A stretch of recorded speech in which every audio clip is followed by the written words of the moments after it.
जय स्वस्थानी माता। आज हामी स्वस्थानी व्रत कथाको तृतीय अध्यायमा छौँ। पौष शुक्ल पूर्णिमाको दिनदेखि शुभारम्भ हुने स्वस्थानी व्रत कथा हामी तृतीय अध्याय सुरु गर्दैछौँ। तृतीय अध्याय सुरु गर्नुभन्दा अगाडि हामी कथाको मङ्गलाचरणतर्फ जान्छौँ। सम्पूर्ण दर्शकहरू, श्रोताहरूले, आदरणीय भक्तजनहरूले हातमा पुष्पाञ्जली लिनुहोला, फुल अक्षता लिनुहोला। हामी अब मङ्गलाचरण गर्नेछौँ। यं ब्रह्मा वरुणेन्द्र रुद्रमरुत स्तुन्वन्ति दिव्यैस्तव्य वेदैः साङ्गपदक्रमोपनिषदै गायन्ति यं सामगा ध्यानावस्थितततगतेन मनसा पश्यन्ति यं योगिनो यस्यन्तं न विदुसुरासुरगणा देवाय तस्मै नमः।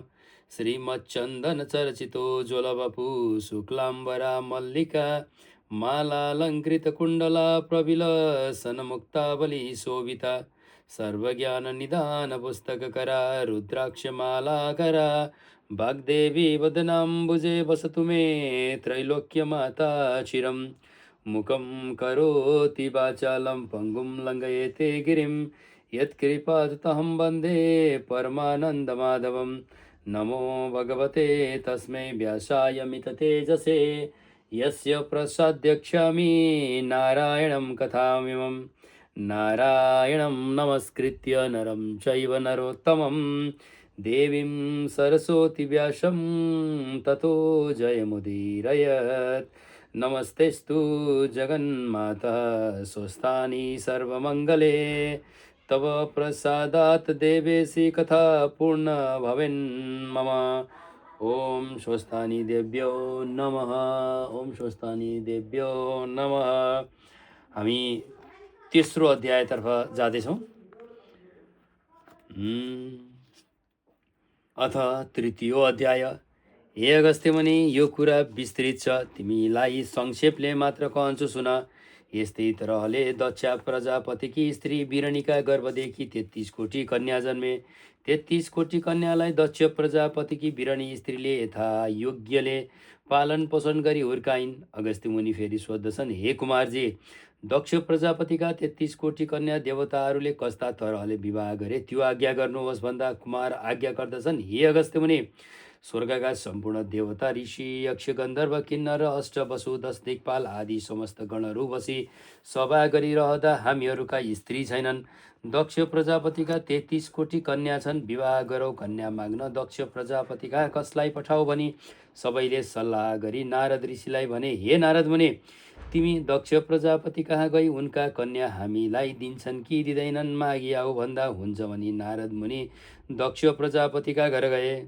दक्ष प्रजापतिले भेटी शिष्टाचार गरी के कामले आउनुभयो भनी नम्रतापूर्वक शोधनी गरेर नारदले पनि आफूलाई देवताहरूले पठाएका कुराको वृत्तान्त कहे। तपाई 33 कोटी कन्या 33 कोटी देवताहरूलाई दिनुहुन्छ कि भनी किमार्थ आएकी हुँ भन्दा दक्ष प्रजापति खुसी भई, हे नारद मुनि, तिम्रा अमृत रूपी वचनदेखि भलो हुने कुरा मात्र पाए। तिमी धन्य रहेछौ, म पनि धन्य रहेछु। एक सतीदेवीलाई छोडेर अरू 33 कोटी कन्या तिमीलाई भनेका देवताहरूलाई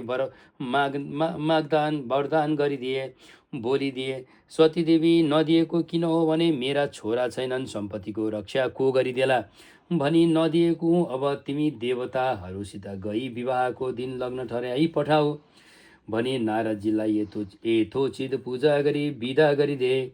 नारद मुनिले पनि लौ म त जान्छु भनी दक्ष प्रजापतिसित विदा भई स्वर्गमा पुगे अनि देवताहरूका नजिकमा गई दक्ष प्रजापतिसित भएका कुराको वृत्तान्त कहिरहे।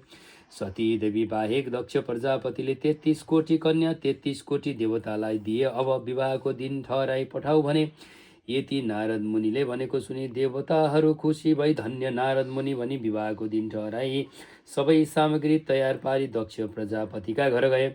दक्ष प्रजापतिले देवताहरू आएको देखि मनमा आनन्द गरी नाना मङ्गल जात्रा गरी आफ्ना मर्यादाले सती देवी बाहेक 33 कोटी कन्या 33 कोटी देवतालाई कन्यादान गरिदिए। देवताहरूले कन्यादान पाई आफ्ना आफ्ना स्त्रीले आफ्ना आफ्ना आश्रममा गए। त्यो वृत्तान्त कैलाश पर्वतमा रहेका महादेवले चाल पाएर यी देवताहरूले मसित एक वचन पनि नसोधी मलाई बाहेक गरी आफूले मात्र कन्यादान लिई आएछन्। कैलाशको अधिपति भई मेरा स्त्री छैनन्। अब मलाई कन्या को देला भनी ध्यान दृष्टिले विचार गरी हेरे र दक्ष प्रजापतिका 33 कोटी कन्यामा सबैभन्दा जेठी सती देवी रहेकी रहेछन्। देवताहरूले मेरो मर्यादा राखेकै रहेछन्। ती कन्या माग्न दक्ष प्रजापतिका समीप कसलाई पठाऊ, बरु आफै जान्छु भनी दक्ष प्रजापतिका घर गए। दक्ष प्रजापतिले महादेव आएको टाढैबाट देखी भने, हे स्त्री, त्यो आउने महादेव हो, के भन्न आयो भनी बिरणीसित कुरा गरिरहँदा महादेव दक्ष प्रजापतिका घर मुनि पुगे। दक्ष प्रजापतिले झ्यालबाट हेरी माथि आ भनी डाकी, हे महादेव, त मेरा घरमा के कामले आइस भनी हेलासित भनेर महादेव आज्ञा गर्नुहुन्छ। हे दक्ष प्रजापति, तिम्रा घरमा आउनु मेरो अरू केही काम थिएन। तिमीले कृपा गर्नाले 33 कोटी देवताहरूले कन्यादान पाए, उद्धार भए। अब सतीदेवी रहेकी छिन्, म योग्य पनि छु। ती कन्या मलाई कृपा गर। यति महादेवले आज्ञा गरेको सुनि दक्ष प्रजापति कुर भई भने, हे पापिष्ट महादेव, मेरी कन्या सतीदेवी त योग्य कसरी होली त कस्तो भने, खरानी गस्ने, सर्पका गहना लगाउने, बाघको छाला ओढी, डमरू त्रिशूल हातमा लिई बुढो गोरुमा चढी हिँड्ने, मसानमा बास गर्ने, विष भाङ धतुरो खाने, नाङ्गो देख्दैमा पनि अशोभा। यस्तो तैले मेरो सामुन्ने आई यस्ता कुरा कसरी गरी, जा मेरो घरमा नबस भनी पाखुरामा समाति उठाए। महादेवले यस्ता तरहले दक्ष प्रजापतिले आफूलाई नाना तरहको निन्दा गरेको, क्षुद्र वचन बोलेको सुनि बहुत चित्त दुखाइ बाहिर आए। नदिने भए दिन्न भने होइजान्थ्यो, त्यस्तो निन्दा गर्नु पर्दैन थियो। अब कता जाउँ, कसले ती कन्या मलाई पारिदेला भनी श्री विष्णु भएका ठाउँमा गए। श्री विष्णुले महादेव आएको देखि झट्ट उठी आदर गरी विश्राम गृहमा बसाली के कामले यहाँ आउनुभयो भनी सोधे। र महादेवले, हे विष्णु भनी आफूले सतीदेवी माग्न दक्ष प्रजापतिका घरमा गएको र दक्ष प्रजापतिले नाना तरहले निन्दा गरेको कुराले मन दुखित बनेको, व्याकुल भएको कुरा बस बिसाउन आए। जसो गरी त्यो कन्या मेरी होलिन् त्यसै गर्नुहोस् भने। यति महादेवबाट आज्ञा भएको सुनि विष्णुले हे परमेश्वर, यो काम सफलीभूत पार्न म दत्तचित्तका साथ काममा लागौला। सन्देह नगरी बक्सेला, म दक्ष प्रजापति कहाँ गएर आउँछु। म नआउन्जेल तपाईँ यहीँ राज गर्नुहोला भनी महादेवलाई त्यहीँ बस्न अनुरोध गर्दै आफू दक्ष प्रजापतिका घर गए। दक्ष प्रजापतिले विष्णु आएको देखि माथि बोलाई आदर गरी बैठक कोठामा बसाली। हे विष्णु, आज मेरो घरमा किन, कसरी पवित्र पार्ने अवसर प्रदान गर्नुभयो, आज्ञा गर्नुहोस् भनी सोधेर विष्णु आज्ञा गर्नुहुन्छ। हे दक्ष प्रजापति, केही माग्न भनी आए, तिमीले दिने भए माग्दछु भन्दा दक्ष प्रजापति भन्दछन्, हे विष्णु आज्ञा गर्नुहोस्, तपाईँले जेसुकै मागे पनि अवश्य देऊला। यति दक्ष प्रजापतिले भनेपछि विष्णु आज्ञा गर्नुहुन्छ। हे दक्ष प्रजापति, वैकुण्ठको अधिपति भइकन पनि मेरा स्त्री छैनन्। तिमीले कृपा गर्नाले 33 कोटी देवताले कन्या पाई उद्धार भए। अब सतीदेवी रहेकी छिन्, ती कन्या मलाई कृपा गर। यति श्री विष्णुले आज्ञा गरेको सुनि दक्षपतिले मनमा विषाद गरी भने, हे विष्णु, मेरा पुत्र छैनन्, सम्पत्तिको रक्षा गर्न राखेकी दिनु त योग्य थिएन, के गरौँ, मैले बाचामा हारे दिनु पर्यो। ती कन्या तपाईँकी भइन्, सुदिन ठहराई कन्यादान लिनुहोस्। यति दक्ष प्रजापतिले भनेको सुनि विष्णु लौ भनी वैकुण्ठमा जानुभयो। विष्णु आएको महादेवले देखि, हे विष्णु, तपाईँ गएको काम के कसो भयो भनी सोधनी भयो र विष्णु बिन्ती गर्नुहुन्छ, हे ईश्वर, म गएको काम पुग्ला भने जस्तो भयो, तर मलाई भनी मागी आए। तपाईँले वृद्ध सन्यासीको रूप लिई कन्यादान दिने ठाउँमा आई भिक्षा माग्नु। मलाई भिक्षा नदिई कन्यादान दिए पनि कन्यादान लिए पनि श्राप गरौँला, त्यसैले पहिला मलाई भिक्षा देऊ भन्नुहोला। म हे सन्यासी, मेरो मुहुर्त बित्न थाल्यो, कन्यादान भइसकिने बित्तिकै भिक्षा देऊला, सराप नगर, यहाँ आई बस भनी म बसेका ठाउँमा बसाली राखुला। दक्ष प्रजापतिले कन्या दिँदा उनका आँखा छली तपाईँका हातमा पारिदेऊला, यस दिन यस बेलामा आउनुहोला भनी दक्ष प्रजापतिसित भएका कुराको वृत्तान्त समेत विष्णुले भन्नुभयो। विष्णुले भनिसकेपछि महादेवले लौ भनी हर्षमन गरी विष्णुसित विदा भई कैलाश पर्वत पाल्नुभयो। हे अगस्त्य मुनि, जसले यो तेस्रो अध्याय माघबाट पाठ गर्ला अथवा सुन्ला वा सुनाउला, त्यसका घरमा वंशवृद्धि भई सन्तानहरू परिपूर्ण होलान्। सन्तानको श्री वृद्धिले मनमा शान्ति र कृतिद्वारा सदैव सुखी रहला। इति श्री स्कन्दपुराणे केदारखण्डे माघमात्म्ये कुमार अगस्त्य संवादे दक्षकन्या देवतानां विवाह वर्णनं नाम तृतीयोऽध्याय। श्री स्वस्तानी देव्यै नमः। अथ तृतीयोऽध्याय समाप्ति।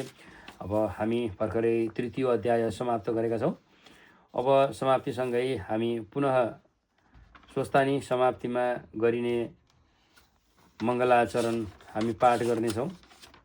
माता स्वस्तानीको कृपा सम्पूर्ण हाम्रा नेपाली हिन्दू सनातन धर्मावलम्बीहरूमा परिराखोस्। माता स्वस्तानी माताले सबैको घरमा हरेक मनोकांक्षा पुरा गर्नुहोस् भनी हामी स्वस्तानी मातासँग बिन्ती गर्छौँ। अब हामी पुनः फुल लिन्छौँ र ओम उपनयन्तु मङ्गलं वो सकल जगन् मङ्गलालय श्रीमान दिनकर किरण निबोधितन नवलिनदि दिननि वीक्षण कृष्ण काले प्रजन्तु पर्जन्य पृथिवी सस्यशालिनी देशोऽयं शुभरहितो वरुणः सन्तु निर्भया अपुत्र पौत्रिणः सन्तु पौत्रिणः सन्तु पौत्रिणः निर्धनाः सधनाः सन्तु जीवन्तु शरदं शतं।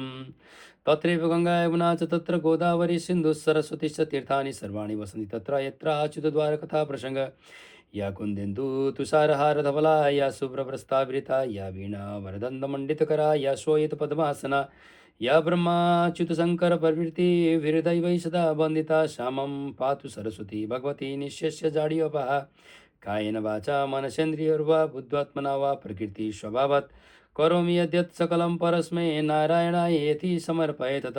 श्री स्वस्तानी परमेश्वरी नमो नमः। श्री स्वस्तानी देवी की जय जय जय। श्री स्वस्तानी परमेश्वरी नमः। हरे राम राम राम हरे हरे, हरे कृष्ण कृष्ण कृष्ण हरे हरे। जय स्वस्तानी माता। हर हर महादेव। जय शंभु कैलाशपति।